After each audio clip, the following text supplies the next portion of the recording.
Semangat. Jadi waktu dikasih PR sama Pak Ari, saya mikir mau kasih apa nih. Karena saya selalu harus renungin apa yang Tuhan mau ngomong. Ya, oke. Sekarang kita akan berbicara bagaimana Natal ini membawa kasih Tuhan. Karena bukan semua orang bisa terima kasih Tuhan itu. Bukan berarti Tuhan nggak mau mengasihi, tapi kasih Tuhan itu harus kita punya persiapan di mana Tuhan menguasai hidup kita secara full. Ya, jadi kita mulai bagaimana sih Yesus lahir itu atas kehendak. Banyak sekarang di YouTube bilang kasih kehendak apa, Yesus lahir kehendak iblis, tapi saya akan kasih tahu itu adalah kehendak Tuhan. Mari kita buka. Seorang hamba Tuhan atau apologet bisa aja salah ya, tapi bukan berarti dia nggak bisa, kedepannya bisa lebih bagus ya. Kita buka coba Yohanes 3 ayat 16. Jadi pertama kali Allah sudah merencanakan. Ayo, 1, 2, 3.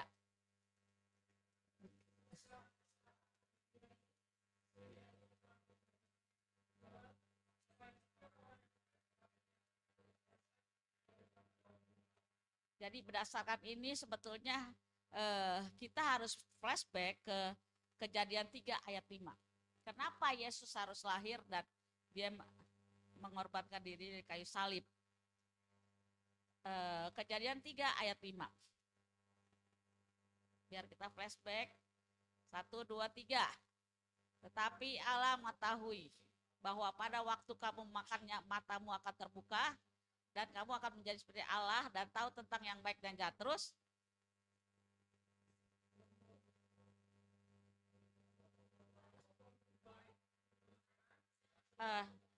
tunggu ya,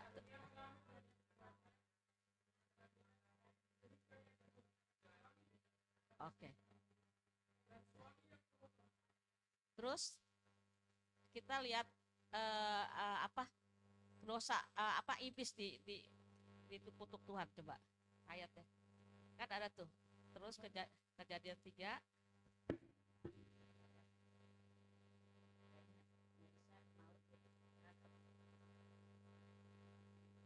udah ketemu belum?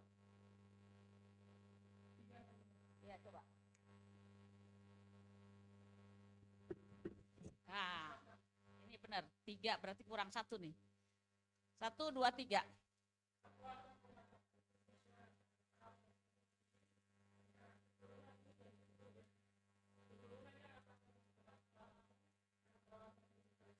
Jadi keturunan Adam dan Hawa siapa nih? Allah udah ngomong nih bahwa dia iblis lu bakal diremukin. Keturunannya Adam dan Hawa siapa? Yesus dong, ya.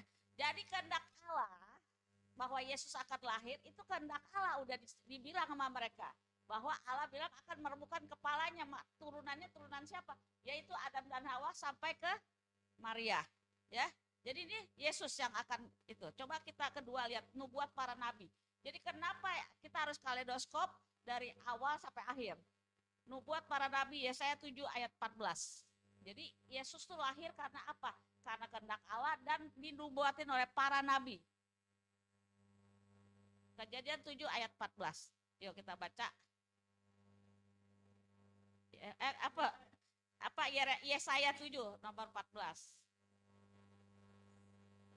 Sebab itu Tuhan sendiri yang akan memberikan kepadamu suatu pertanda. Seorang perempuan muda mengandung dan akan melahirkan seorang laki-laki. Dan dia akan menamakan Immanuel. Jadi Yesaya aja sudah menubuatkan bahwa Yesus akan lahir nih. Tapi pertanyaannya, apakah Yesus sudah ikut bekerja di perjanjian lama? Sudah dong. Kita baca coba Kejadian 1 ayat 1. Biar tahu bahwa Yesus adalah yang awal dan yang akhir. Dia sudah bekerja bersama Bapa dan Roh Kudus. Ayo. Kedua, pada mulanya Allah mencipta. Jadi Allah tuh baru belum menciptakan langit dan bumi. Belum dipisah-pisahin. Coba kedua. Bumi berbentuk kosong. Jadi bumi berbentuk kosong nih. Belum ada air, laut, binatang ya. Gelap gulita menutupi samudera raya dan Roh Allah melayang. Roh Allah ini siapa? Roh Kudus. Kalau perjanjian baru disebut Roh Kudus, Holy Spirit. Coba ketiga. Terus ketiga, Kejadian 3.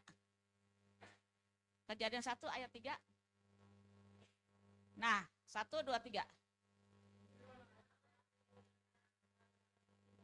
Berfirmanlah Allah. Siapa firman ini? Yang jadilah terang menjadi terang. Pertanyaannya siapa? Yesus belum lahir udah jadi firman. Makanya di Yohanes 1 ayat 1 disebut apa? Jadi Yesus ini sudah ada dari awal. Tapi dia belum berbentuk manusia, baru berbentuk firman. Coba kita baca Yohanes 1 ayat 1. Pada mulanya adalah firman. Firman itu bersama-sama dengan Allah. Dan firman itu ada Allah. Jadi dia Yohanes ini menceritakan bahwa yang akan datang. Jadi kitab Yohanes ini bukan yang paling tinggi, tapi paling komplit di mana dia menceritakan Yesus pada sisi kealahannya, ya. Artinya dari sini kita tahu bahwa firman Allah turun menjadi manusia, ya, dan menerangi seluruh dunia. Berarti Yesus sudah ada kehendak Allah, bukan kehendak iblis, ya. Tetapi iblis menggunakannya supaya apa? Oh, Yesus mati, selesai dah. Dia salah, justru mati. Karena mati, Yesus bangkit, kita diselamatkan. Jadi iblis itu meleset bahwa oh Tuhan mau ciptain ini. Dia meleset bahwa dengan itu Yesus mati, dia gosok-gosok apa segala macam. Akhirnya tetap bangkit, ya. Jadi ngerti ya, bukan karena kehendak iblis, tapi kehendak Allah. Tanpa kehendak Allah Yesus gak lahir dan kita gak diselamatin, ya. Kedua, nabi kedua Yeremia, supaya tahu bahwa Yesus sudah dinubuatkan dari zaman perjanjian lama.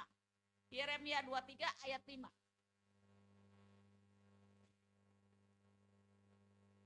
Sesungguhnya waktu akan datang, demikianlah firman Tuhan, bahwa aku akan menemukan adil, ia akan memerintah sebagai raja yang dan akan melakukan keadilan dan kebenaran bagi.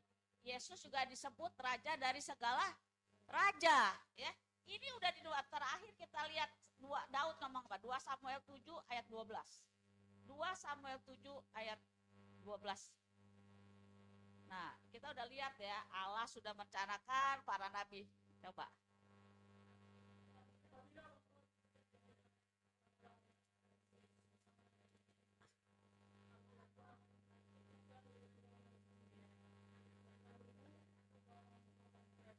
Siapa?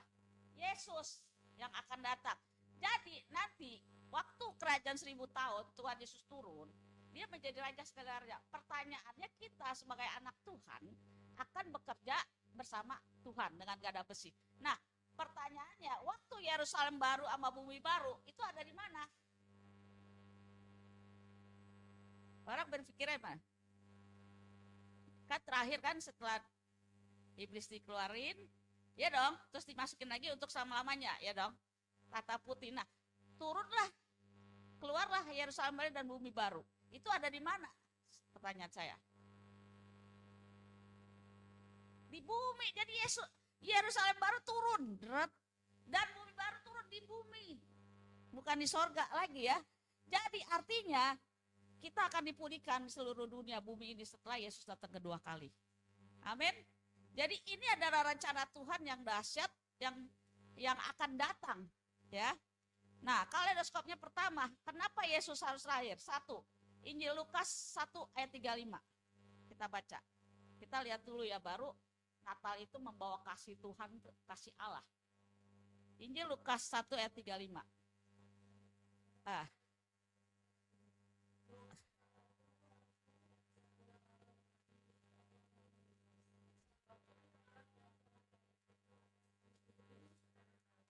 Pertanyaan saya, kalau Maria dipanggil untuk melahirkan anak dari Roh Kudus, coba kalau zaman sekarang punya ibu, terus Maria bilang, ibu, aku sudah mengandung dari Roh Kudus, katanya.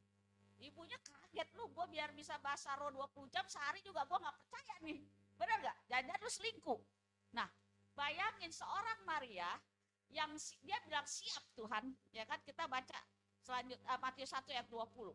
Dia bilang siap Tuhan, kehendakmu jadi. Jadi Maria ini dahsyat juga. ayat 20. Ini buat si Yusuf ya, nanti dulu.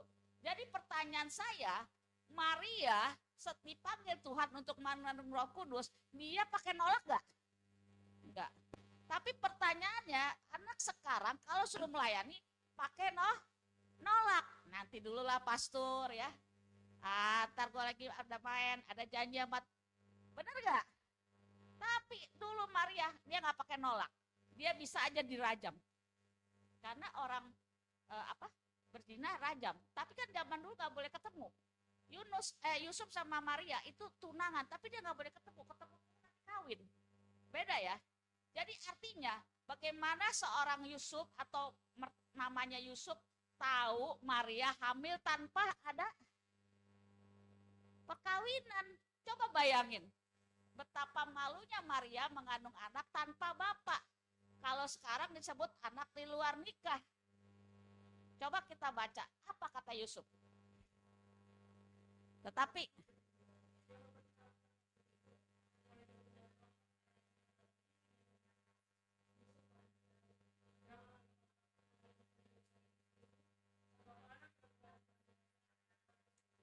dahsyat ya, habis Maria Yusuf bilang, Yusuf ini seorang yang baik hati.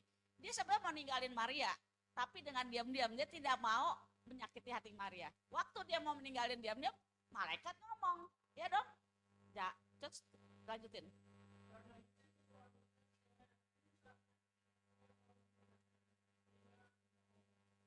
Tuh. Tapi loh, Tuhan ngomong dong, jangan Yusuf, itu Maria mengandung Roh Kudus. Coba kalau zaman sekarang, laki-laki zaman sekarang percaya nggak? Ayo, jangan-jangan si Maria ini, waduh selingkuh nih sama gue, atau apa nih, simpenan, ya kan? Kok kenapa bisa hamil? Gue belum apa-apain. Nah, pertanyaannya dari sini kita bisa lihat bagaimana Yesus lahir, ya, dipanggil lah hambanya yang Maria dan Yusuf, itu luar biasa. Jadi peran Maria dan Yusuf ini luar biasa buat Tuhan ya. Amin. Kedua, orang Majus.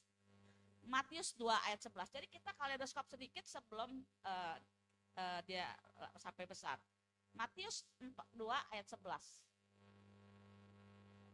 Ayo. Lihat anak itu bersama Maria. Lalu sujud menyembah dia, mereka pun membuka tempat harta bendanya dan mempersembahkannya. Persembahannya kepadanya yaitu emas, kemenyan, dan mur. Coba kita lihat. Orang Majus yang gak kenal Yesus, dia datang, dia lihat bintang besar, dia bawa apa? Membuka. Arti kata membuka apa? Kalau sekarang tabungannya. Tabungan orang Majus, dia buka, dia bawa buat Yesus. Pertanyaan sekarang banyak orang yang makin hari hidup makin susah. Tuhan bilang gak makin gampang. Tapi orang yang setia sama Tuhan, dia akan lindungin sampai akhir zaman. Pertanyaannya, kalau di zaman susah ini, gereja Tuhan membutuhkan dana untuk perluasan gerejanya, untuk penginjilan. Ada nggak yang kayak gini mau buka? Belum tentu. Dia buka tabungannya, ya. Ini dia buka loh, buka tempat hartanya, dan dia persembahkan emas, kemenyan, dan mur. Ini semua mahal. Pas saya periksa nih, sejarahnya emas sudah pasti mahal. Sekarang 2 juta lebih ya kalau nggak salah segram. Kemenyan juga mahal. Kemenyan dipakai buat sekarang parfum. Dibeli dari luar negeri untuk parfum. Kemenyan pakai parfum. Dan mur apa nih? Ini adalah minyak kayak minyak urapan atau minyak balsam yang buat orang meninggal. Ya kalau kita kan dipakai apa? Formalin. Tapi kalau zaman dulu dia pakai mur untuk membalsemin jenazah. Ini kan mahal. Artinya ada, kenapa Yesus kita lahir pakai emas? Emas adalah lambang dari pengakuan bahwa Yesus adalah Raja. Emas ini artinya adalah lambang dari bahwa Yesus adalah Raja. Ini dari emas. Kenapa dia bawa emas? Kemenyan. Kemenyan adalah pengakuan Yesus adalah Allah, ya, imam besar. Jadi Yesus itu disebut imam besar, disebut dari kemenyan. Jadi pengakuan Yesus sebagai imam Allah yang maha tinggi. Disebut Melkisedek kalau dulu ya, tidak berbabat. Artinya kemenyan adalah lambang dari bahwa Yesus adalah imam Allah yang maha tinggi, yang menjadi pelantara antara kita dan Tuhan. Mur apa? Mur adalah lambang penderitaan dan kematian Yesus Kristus di kayu salib. Mur ini kan buat apa? Jenazah ya, pembalasan. Jadi adalah lambang. Jadi Tuhan orang Majusi nggak tahu bahwa dia kasih yang terbaik buat Tuhan. Tapi ini adalah lambang dari kematian Yesus di kayu salib, mur. Haleluya. Jadi ngerti ya? Jadi silsilah Yesus ini dari awal sampai dia lahir itu sudah direncanakan jauh-jauh hari, waktu perencanaan, waktu iblis membawa Adam dan Hawa jatuh dalam dosa, itu sudah direncanakan. Oke. Terus kita nggak dibaptis, kita baca Matius 3 ayat itu, baptisan. Jadi Yesus habis itu dibaptis. Jadi kita punya kita melihat Yesus tuh dari lahir sampai dia dibaptis. Terus 15 ayat 16 di Matius 3 ayat 15 dan 16. Terus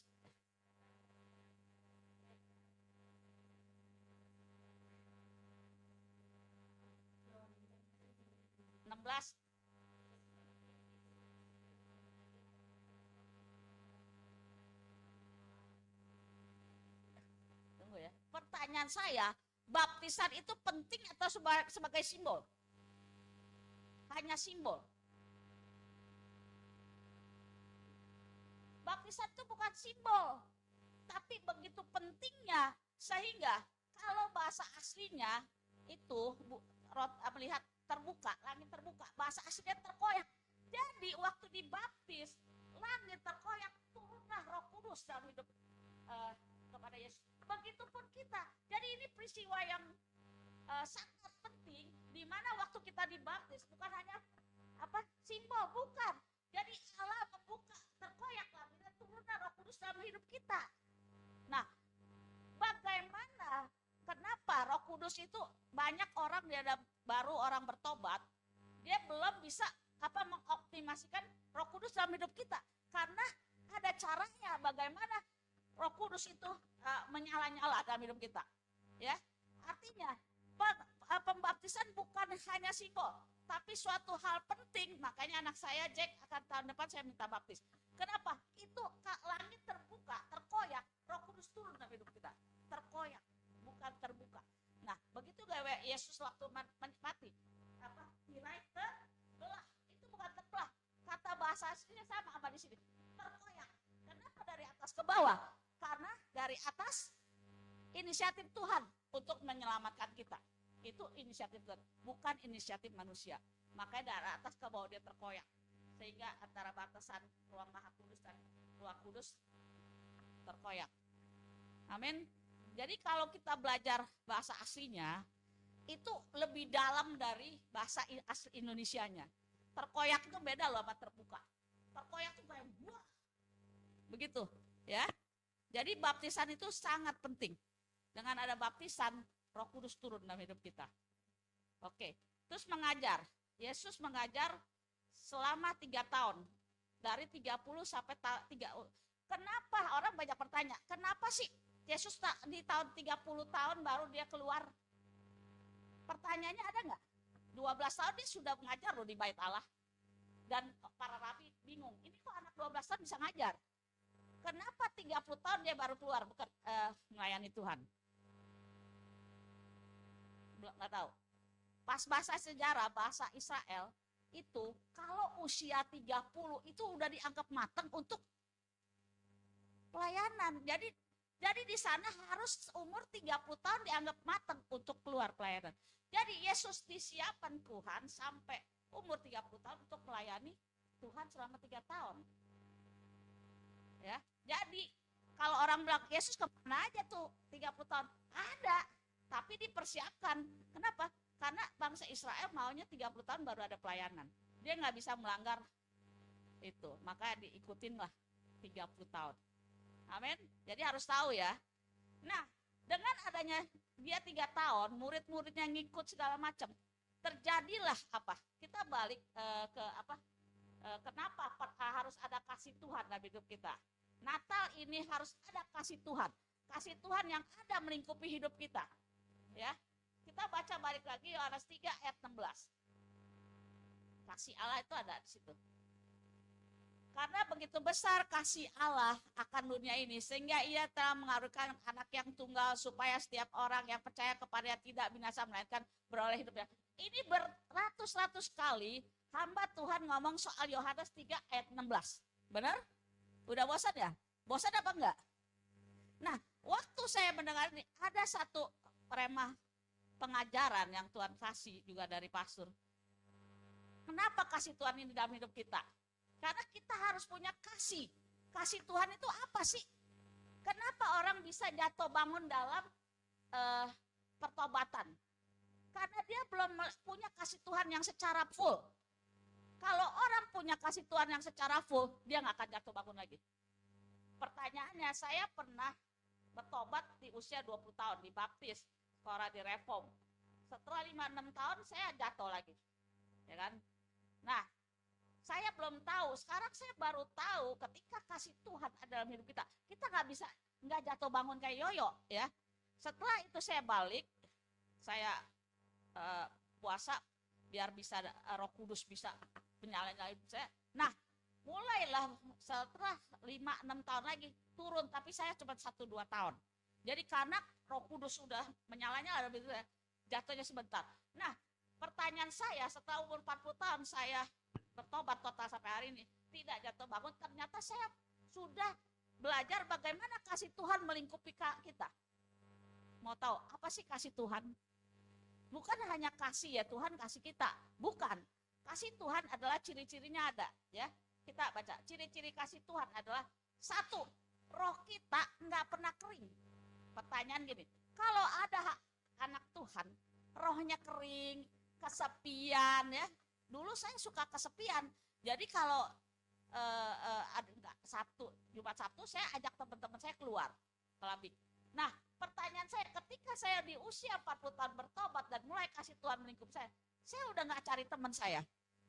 Saya cukup sendiri baca Alkitab malam, ada mama saya ngurus, udah.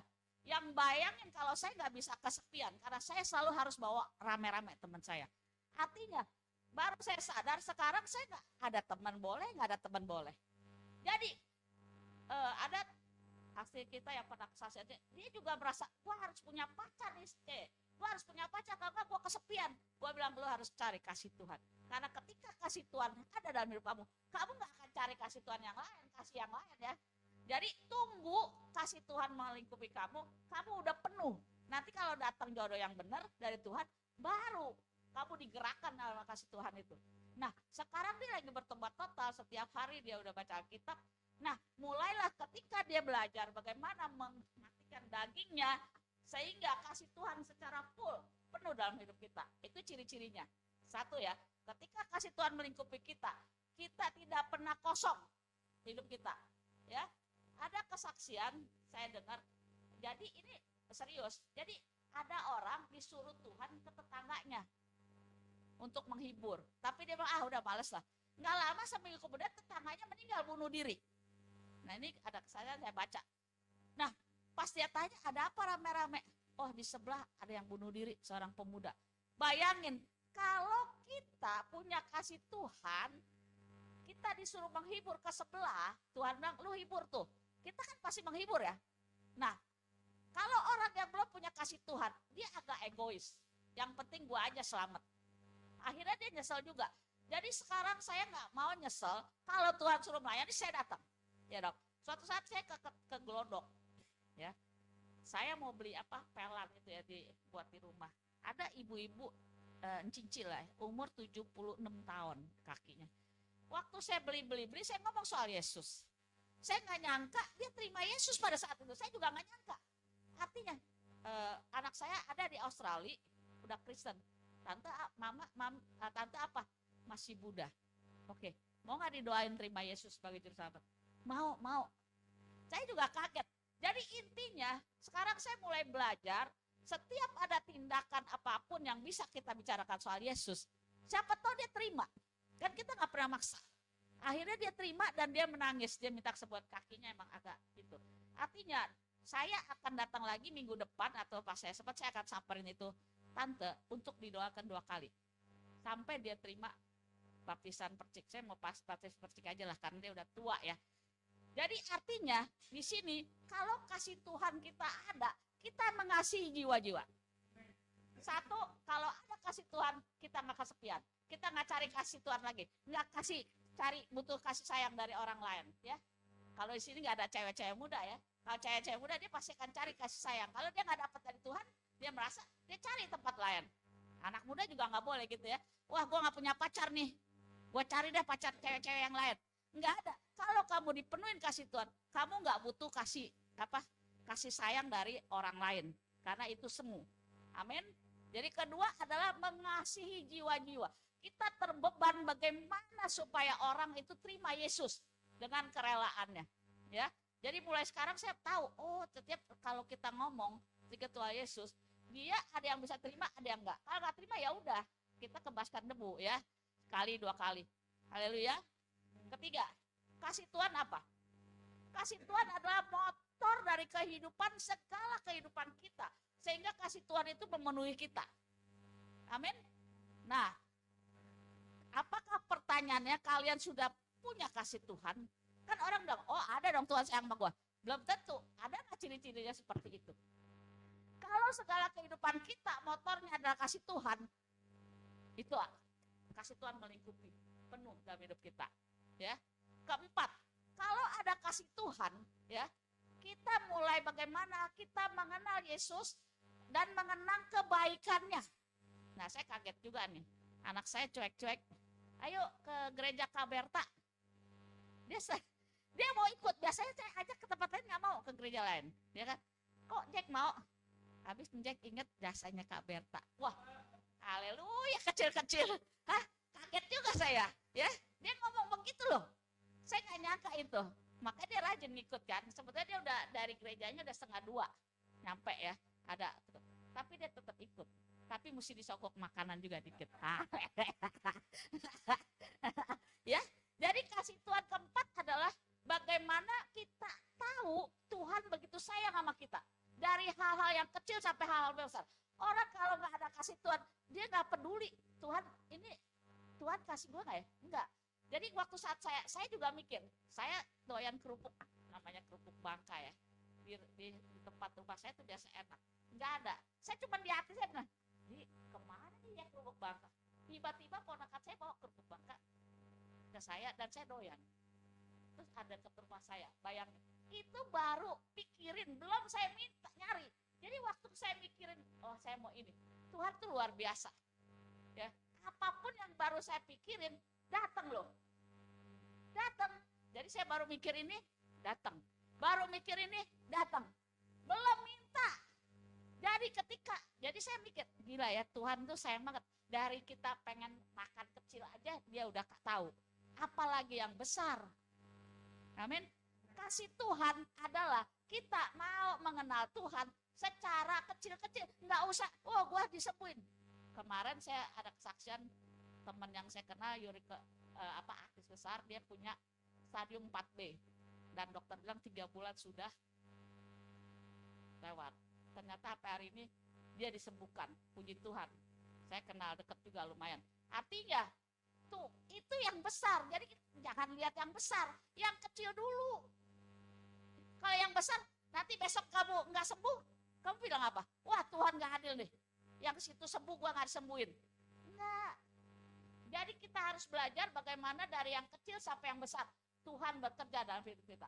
Itu namanya kasih Tuhan. Kita tidak pernah meragukan kasih Tuhan dalam hidup kita dalam segala hal. Contoh, wah gue besok makan apa nih? Contoh, ya dong. Terus apa lagi? Oh, anak gue mau sekolah, nanti duitnya dari mana? Ya dong. Nah, oh gereja gue nanti kebutuhannya dari apa? Ya dong. Nah, kalau kamu tahu kasih Tuhan, kamu nggak akan ngomong begini. Karena Tuhan akan memberikan apa yang kita mau, yang sesuai kebutuhan kita. Ya, bukan kebutuhan daging kita ya. Saya udah bilang sama anak saya, kamu jangan tumpangin tangan. Dia suka Lamborghini, gaya. Jangan tumpangin tangan buat Lamborghini ya, itu namanya kepentingan daging kamu. Nggak boleh, ya. Tumpangin tangan buat orang sakit, ya. Amin. Kasih Tuhan adalah apa? Membawa kita ke pertobatan yang sangat krusial. Pertobatannya yang tidak jatuh bangun. Nah, artinya kenapa banyak orang jatuh bangun, dia belum penuh sama kasih Tuhan. Ya, dengan adanya Natal ini kita diingatkan pertobatan adalah yang paling penting. Kenapa? Bukan hanya buat jemaat, buat hamba Tuhan. Saya selalu melihat diri saya. Apa sih saya bertobatnya udah ada yang salah apa? Kenapa? Tuhan udah mau datang. Segera. Jadi jangan lihat, hamba Tuhan suka gini. Gua kan udah berkhotbah, ya kan? Gua tiap hari khotbah siang malam, sehari 5 waktu, 5 sesi yang terkena, ya. Apa segala macam. Gua nggak perlu lah. Ini khotbah gua buat jemaat. Jangan salah. Ketika khotbah itu buat jemaat, dia tidak refleksikan dirinya. Kita jatuh. Karena banyak sekarang hamba Tuhan jatuh. Jatuh kalau lihat di koran-koran ya. Perkosa, ya kan? Supir anaknya diapain, dicabulin. Itu banyak. Ya. Jadi inti dari Natal ini, Tuhan mau kita pertobatan full secara konsekuen. Ya. Caranya apa? Harus ada kasih Tuhan. Nah, kasih Tuhan salah satunya lagi apa? Dia bisa kita melihat diri kita udah salah nggak sama Tuhan? Layak nggak sama Tuhan? Jadi kita tiap hari merefleksikan diri kita kepada hidup kita, layak nggak sama Tuhan? Tuh, kalau kasih Tuhan memenuhi kita, kita ada banyak poin yang kita pikirin, yang Tuhan akan memenuhi kita dengan kasih-Nya yang dahsyat. Ya, kelima, pertobatan yang diinsiap. Jadi gini, kalau ada kasih Tuhan, pertobatan yang dikasih sama Tuhan itu diinsiapkan sama Roh Kudus. Ingat, tanpa insiap dari Roh Kudus, pertobatan kita jatuh bangun. Baru saya tahu. Jadi yang membuat kita insaf adalah karena Roh Kudus. Ya. Roh Kudus karena bekerja karena kasih Tuhan. Jadi ketika Roh Kudus menginsiapkan kita dari dosa kita, kita nggak mundur ke belakang. Kita ke depan. Ya. Pertanyaannya, begitu banyak anak Tuhan selalu melihatnya ke belakang. Ya dong. Oh, dulu gereja gue besar, sampai sekarang kecil, ya dong. Oh, gue kan dulu hebat. Tuhan bilang ke depan, bukan ke belakang. Kenapa isi Rod selalu melihat ke belakang? Sudah dibilang, karena dia tahu di belakangnya ada rumah yang mewah, yang bagus. Kalau gue keluar, gue tinggalnya di dalam gua-gua nih. Artinya, Tuhan selalu melihat lu ke depan. Tuhan akan kasih yang lebih bagus. Pertanyaannya, tapi orang banyak yang ke belakang. Anak Tuhan banyak yang melihat ke belakang. Ya, salah satu lagi apa? Bangsa Israel. Kalau bangsa Israel nggak lihat ke Mesir, dia cuma 40 hari, enggak 40 tahun. Pertanyaan dia, karena dia dikasih roti mulu, bosen. Dia bilang, Tuhan, gue lama-lama mati nih, makan roti mulu. Dia ingat di Mesir. Padahal di Mesir jadi budak loh. 400 tahun berdoa supaya Tuhan keluarin dari Mesir. Tuhan udah keluarin, dia masuk ke Kanaan, dia ngeluh lagi. Nah, kenapa? Karena dia lihat ke belakang, bukan ke depan. Ya, kasih Tuhan melingkupi keperinsiapan kita supaya kita ke depan tidak nengok ke belakang. Ya. Amin. Nah, ke berapa tuh? Habis itu pertobatan yang dari Tuhan bukan karena dia takut gua masuk neraka. Jangan salah. Kasih Tuhan membuat kita sayang sama Tuhan, bukan takut masuk neraka. Ya, banyak orang jemaat yang masih belum mendapat kasih Tuhan secara full, dia bilang, yang penting gua buat ini supaya nggak masuk neraka. Tapi berapa lama kamu takut nggak masuk neraka? Kalau kamu udah seneng, besok lupa. Tapi kalau kamu sayang sama Tuhan, pasti kayak kamu udah sayang sama orang tua, ya dong. Dia ingat, orang tua gue mesti gue bawa makanan. Ada yang banyak yang nggak berbakti juga sama orang tuanya. Ya, saya lihat ada satu anak menuntut ibunya harta. Bayangin, dia somasi ke pengadilan. Terus saya baca koran, berita, ternyata pas saat waktu di pengadilan ada mau pembagian harta warisan. Dia bilang, ibunya bilang, saya udah tua nggak punya warisan. Dia tetap minta warisan. Dia meninggal pada hari pengadilan. Perempuan itu loh. Banyak orang juga yang nggak tahu terima kasih sama orang tuanya. Ya, saya juga bersyukur. Kalau Jack tahu terima kasih sama gurunya, pasti dia tahu terima kasih sama Tuhan, sama orang tuanya. Amin. Nah, Itu aja poinnya, jangan bilang, oh gue mah tahu terima kasih, tapi di depan sama orang yang di depan kita yang pernah nolong kita belaga nggak tahu, itu bohong, bullshit, ya. Kalau kita bisa berterima kasih sama orang yang pernah menolong kita di depan mata kita pasti tahu juga budi Tuhan dalam hidup kita. Amin. Jadi pertobatan. Jadi Natal kali ini adalah bagaimana kasih Tuhan melingkupi hidup kita supaya kita penuh di dalam kehidupan, ya. Coba orang yang total akan dapat apa? Kalau orang yang dapat kasih Tuhan, akhirnya dia kan ada pertobatan total, ya. Di dalam hidupnya dia bertobat total. Nah, pertobatan itu ada upahnya. Ya, satu, upah yang Tuhan kasih adalah apa? Jalannya ditentukan oleh Tuhan, enggak bukan kehendaknya sendiri. Jadi pertobatan total karena kasih Allah, dia berjalan sesuai yang Tuhan mau. Satu, dua, jangan ke kiri, ya. Jadi ketika dia mau melakukan kehendak sendiri, dia balik. Makanya Yosua, Tuhan bilang sama Yosua, jangan nengok ke kiri dan ke kanan, lu lempang aja ke depan. Tuhan gak bilang ke belakang loh.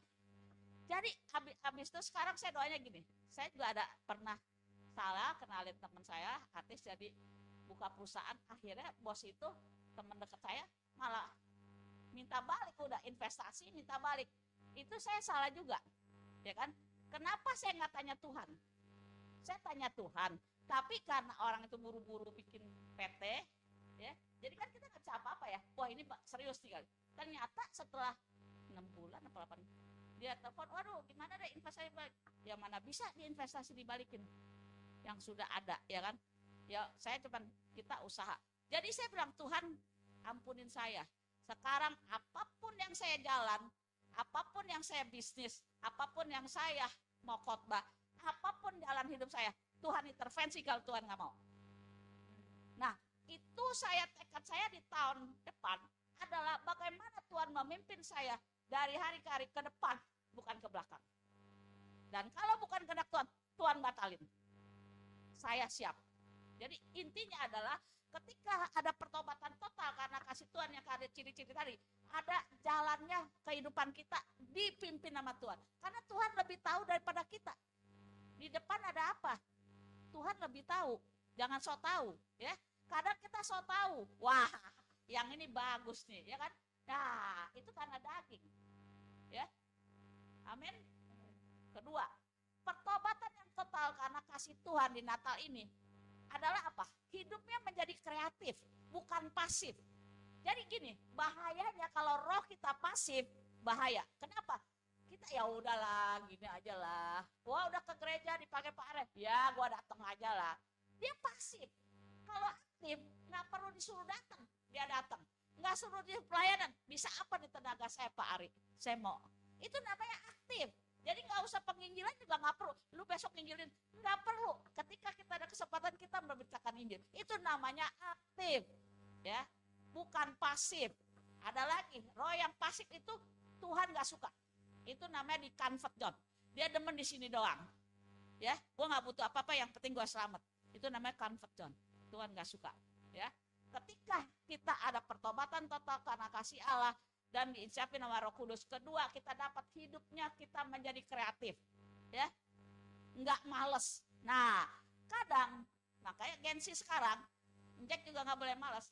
Anak Gen-Z itu males kerja, ya, bukan dia nggak mau kerja, dia kena tantangan dikit mundur, kena tantangan dikit mundur. Kita di zaman dulu ditantang terus, maju terus, ya. Artinya, ketika saya punya karyawan anak zaman sekarang, ada 1-2 mundur.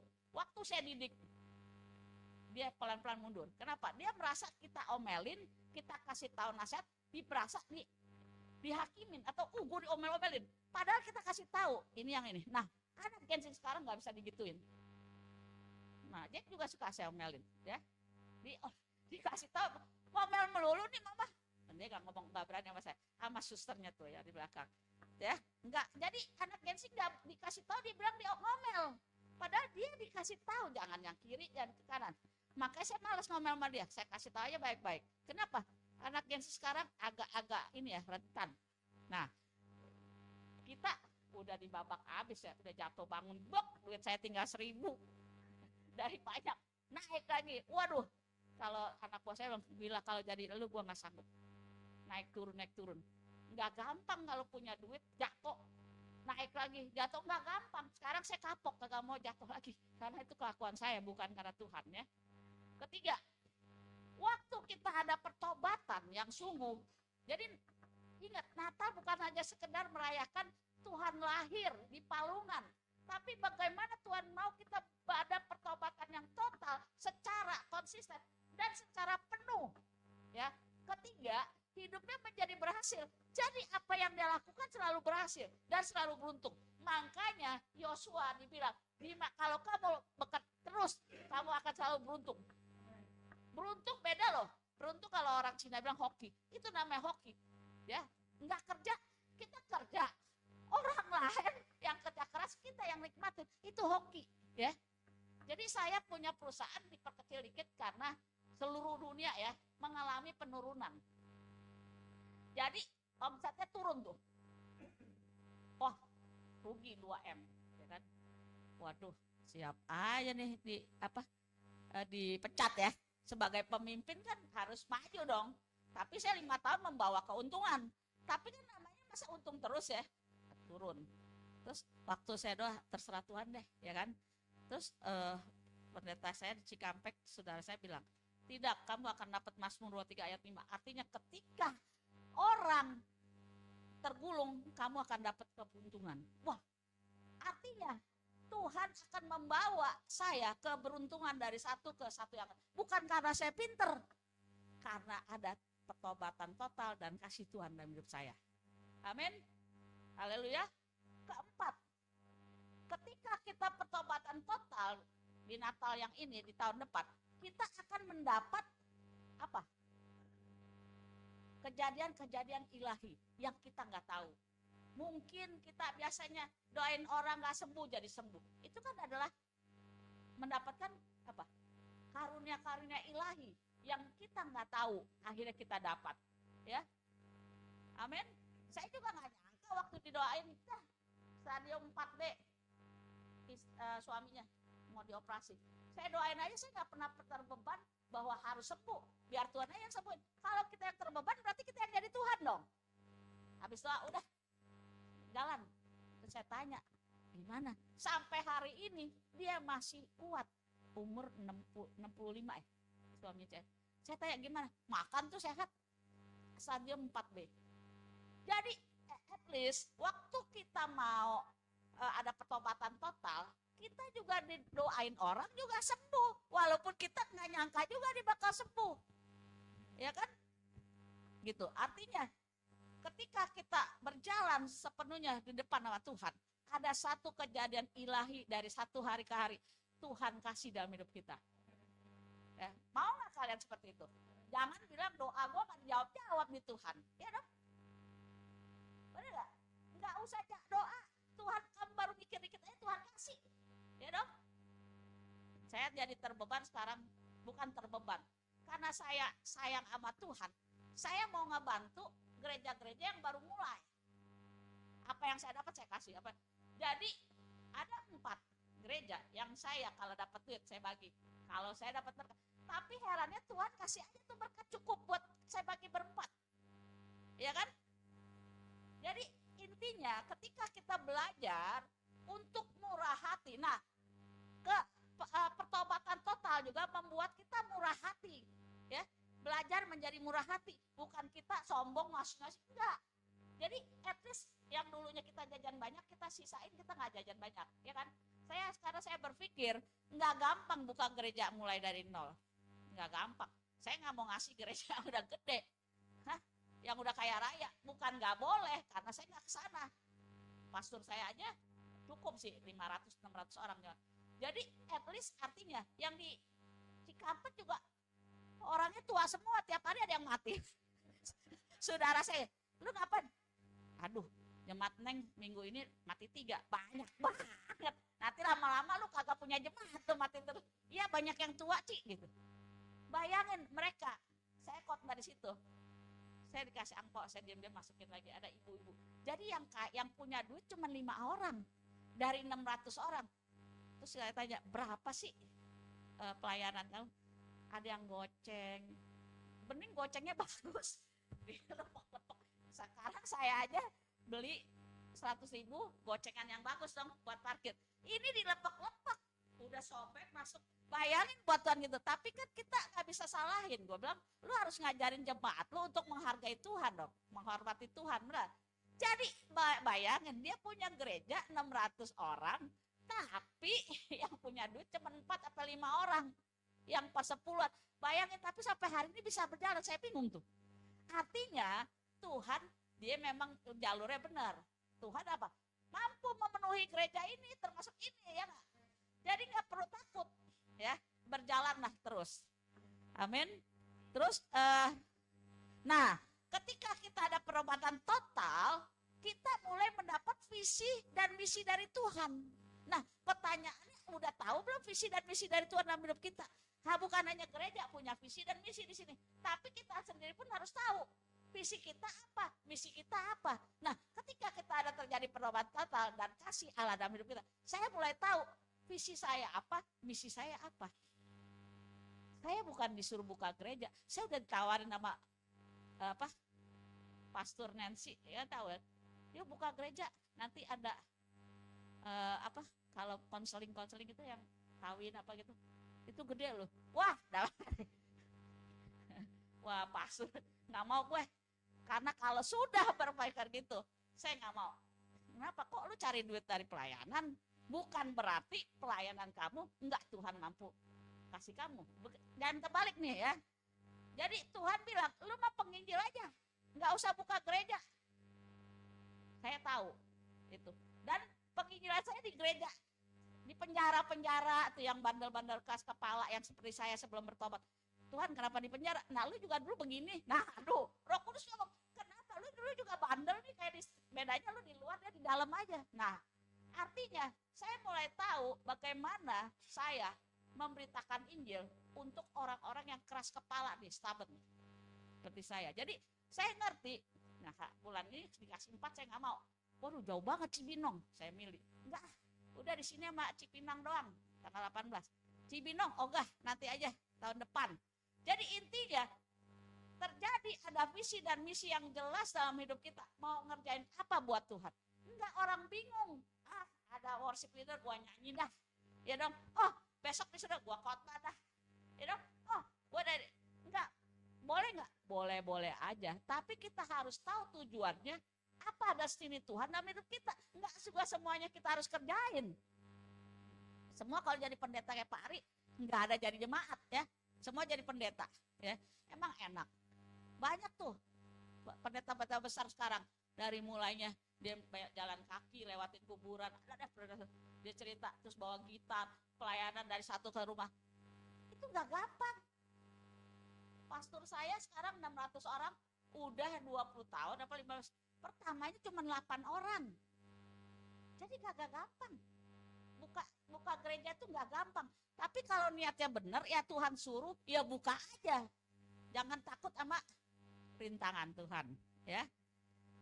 Terus terakhir, nah ketika ada terjadi pertobatan yang dari Tuhan, kasih Tuhan, kita mulai apa? Hidup kita berkualitas dan tidak mau menyia-nyiakan hari-hari kita. Nah sekarang saya mulai bagaimana saya yang ini nggak mau, yang itu nggak mau. Teman saya ajakin yuk nyanyi-nyanyi di Mimi Club, saya nggak mau. Bukan saya belagu, sah-sah aja kalau kita datang kagak minum kagak apa ngeliat-liat. Tapi saya nggak suka gitu loh, ya kan? Jadi saya mau pergunakan waktu saya yang berkualitas dengan Tuhan, ya, dengan kerjaan, dengan melayani Tuhan. Itu saya lakukan itu yang berkualitas, bukan yang menyia-nyiakan waktu saya. Nah, anak muda sekarang jangan menyia-nyiakan dengan handphone nih. Awas, Jack juga nggak boleh handphone melulu. Nah, anak sekarang ya kecil-kecil umur 3 bulan udah pegang tablet. Ngapain tuh? Dia ngelihat tuh. Ini juga kecil, salah juga. Saya beliin tablet, dia kakak kiki nggak kecil. Salah juga ya, besok-besok jangan dikasih tablet. Kecil-kecil udah tahu tablet. Ya, iya loh, hidup jadi ada di dalam satu kotak. Ya kan? Itu saudara saya pendeta kurang apa? Bininya. Pagi-pagi jam 5 habis doa buka TikTok. Dia beli daster. Wah lu gila ya, jam 6 pagi tiktokan di kuping saya dia nginep. Ya ampun, kalau saya udah tidur saya taruh handphone saya nggak mau buka-buka gitu loh. Haleluya.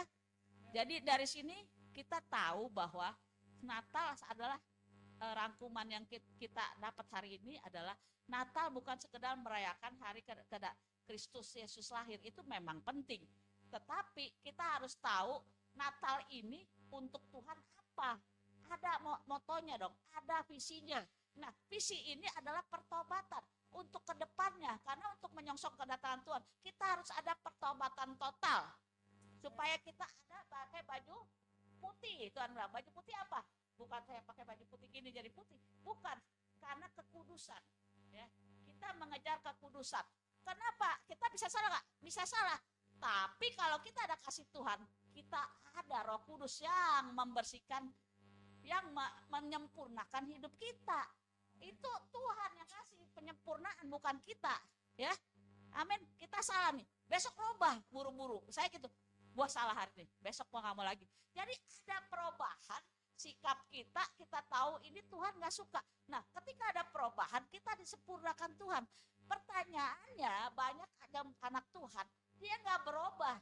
Bagaimana caranya dia mau berubah? Karena dia kebanyakan udah ke kanan, terus berat dong dia waktu di lempeng. Karena dia nggak mau langsung, wah gua salah, gua lempeng dulu. Nah, karena saya biasa refleks, bukan saya hebat. Saya biasa salah, saya buru-buru refleks, kaki saya ke depan. Jadi gampang. Berubahnya cepat. Dalam 1-2 hari udah set gitu loh. Jadi cepat. Nah, kalau kita diemin terus kehendak kita yang jalan, berat. Ya. Kasih Allah, kasih Tuhan dalam hidup kita bukan melakukan kehendak kita sendiri. Sebelum selesai, ada satu contoh, ini contoh di sekeliling saya lah. Dia anak pendeta yang buka di puncak di ini. Dan dia seorang sama saya, wakil direktur ya. Tapi dia selalu, saya heran, dia sekolah master teologi juga, baru lulus. Tapi dia selalu mengutamakan gerejanya, bapaknya dilepas, sudah beres sekolah dilepas. Gua tanya, lu siapa yang lain? Adalah saudara gua. Nah, pertanyaannya sekolah lu kan, bapak lu kan warisin ke lu ya kan. Artinya ketika dia dikasih tugas dia ngelakuin, Tuhan bilang apa? Hati-hati, satu talenta nggak dikerjain, ya kan? Tuhan bilang apa? Hamba yang jahat. Saya cuma bilang, lu boleh bisnis, lu boleh serius.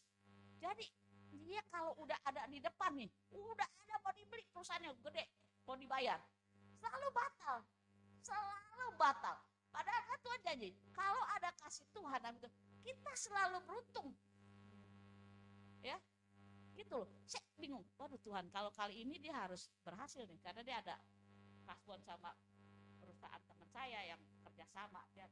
Jangan sampai dia nggak berhasil, untaknya jadi numpuk. Jadi ini adalah seorang anak hamba Tuhan yang lumayan besar, gerejanya di daerah, di puncak, di Bogor segala macam. Teman saya tiap hari main, dan dia tidak melakukan apa yang Tuhan mau. Saya tanya, kenapa sih lu harus baru sekarang menyelesaikan skripsi lu? Gue nggak enak sama bapak gue. Ya lu nggak enak sama bapak yang udah dikubur. Lu nggak enak bukan sama bapak di sorga. Saya ngomong. Jadi dia selalu patokannya bapak dia yang udah dikubur, yang udah meninggal dikubur. Gitu. Gue nggak enak nih sama bapak gue udah janji. Gitu. Bapak yang mana? Ya bapak gue lah. Saya pikir bapak yang di sorga ya. Haleluya. Jadi keberuntungan yang ada dalam hidup kita, kalau mau hidup kita beruntung sama Tuhan sampai Tuhan kedatangan 2 kali, harus ada kasih Tuhan dan pertobatan. Amin. Ya, tahu ya pertobatan ya. Kenapa? Hamba Tuhan yang tidak berkhotbah seorang pertobatan, hati-hati. Dia jemaatnya, karena jarang sekali hamba Tuhan sekarang berkhotbah soal pertobatan. Maka Tuhan udah, oh ya soal pertobatan, kasih Tuhan menimbulkan pertobatan total. Amin. Haleluya. Jadi kita tahu ya, rangkum bahwa kehendak Allah, ada Yesus lahir ada kehendak Tuhan, sampai dia dipimpin, sampai mati di kayu salib, dan sampai Tuhan turun dalam hidup kita. Ya, kita harus mengiring Yesus dengan pertobatan yang total dan punya kasih Allah dalam hidup kita. Sehingga apa yang Tuhan punya, kita punya. Ya, jadi saya mimpi, sebelum saya tutup, saya mimpi rumah saya ada pagar satu yang gede, kedua, ketiga, nggak dikunci, nggak ada kuncinya. Terus kenapa maling nggak masuk sih? Itu saya tanya. Tapi akhirnya saya beli, ini mimpi jam 4 malam. Saya beli di toko besi dengan kunci segede gini, gembok segini. Saya gembokin. Pas kebetulan saya dengar khotbah dari pastor, saya punya teman dari Amerika, khotbahnya soal kunci. Nah, baru saya tahu kunci itu adalah kan kunci surga ya. Apa yang kita terbuka di bumi, terbuka di surga. Itu melambangkan apa? Otoritas. Jadi kunci surga itu otoritas. Jadi saya harus bayar harga, kan saya beli kuncinya. Bayar harga bukan pakai duit. Bayar harga saya kepada Tuhan, ya, supaya saya dapat otoritas full, yaitu kunci surga. Saya baru tahu itu otoritas. Nah, ketika kita melakukan yang terakhir sampai 6 ini, kita baru dapat otoritas. Ya, apa yang kita ngomong terjadi, apa yang tidak kita ngomong enggak terjadi. Ya, kayak Elia, dia bilang 7 hari, 7 tahun enggak bakal hujan. Di ACC enggak boleh. Tiba-tiba kekeringan sampai 7 tahun. Yosua sempat berhentiin sehari matahari loh. Sampai Tuhan, jangan sampai lu berhentiin lagi, bahaya nih. Dia saking otoritasnya begitu besar. Musa. Nah, apakah kalian tidak mau mendapat otoritas dalam Tuhan? Kita setiap bisa dapat otoritas. Pertanyaannya, kita mau nggak? Yang tadi kita bicarakan bahwa kasih Tuhan yang full, mendapatkan pertobatan. Terakhir adalah hidup di Bokalis. Ketujuh adalah otoritas yang kita dapat dari Tuhan. Haleluya. Jadi tahun ke depan Natal yang kita sambut adalah bagaimana kita bertobat total dan mempunyai kasih Tuhan yang full, sehingga kita punya 7 kunci. Terakhir adalah otoritas. Haleluya. Amin. Ya, kita persilakan Pak Ari.